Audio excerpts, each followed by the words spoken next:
எப்போவுமே இந்த பிறந்தநாள் வந்துட்டா மட்டும் அன்னைய டேக்கு நம்மள ஸ்பெஷலா ஃபீல் பண்ண வைக்கிறது, புது ட்ரெஸ் போடுறது, கேக் கட் பண்றது, சாக்லேட் குடுக்குறது, சின்ன பிள்ளையிலேருந்து இப்போ வரைக்கும் அத ஃபாலோ பண்றது. இப்போ ஒரு படி மேல ஹஸ்பண்ட் மூவி தான் புக் பண்ணியிருந்தாங்க.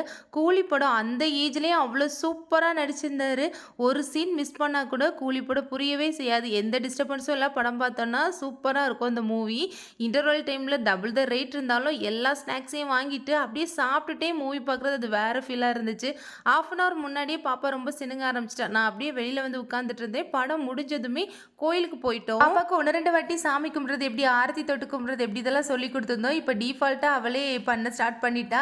குப்பைய கொளுத்தி விட்டா கூட சாமி கும்பிட்றா, ஆரத்திலாம் தொட்டு கும்பிட்டுட்டு இருப்பா. அவள வச்சு கொஞ்ச நேரம் ஃபன் பண்ணிட்டு, சாமி கும்பிட்டுட்டு வீட்டுக்கு வரும்போதுல கேக் வாங்கிட்டு வந்திருந்தோம். வீட்டுக்கு வந்ததுமே கேக் கட் பண்ணி இப்படிதான் என்னோட பிறந்தநாள் வந்து போச்சு. அப்புறமா என்னோட பர்த்டே அவுட்ஃபிட் எப்படி இருந்துச்சுன்னு சொல்லிட்டு மறக்காம கமெண்ட் செக்ஷன்ல ஷேர் பண்ணுங்க. அப்புறமா ஸ்பெஷல் தேங்க்ஸ் ஃபார் என்னோட ஃப்ரெண்ட் அன்ஷியா. அவ்வளோதான். நெக்ஸ்ட் வீடியோஸில் பார்க்கலாம். பாய்.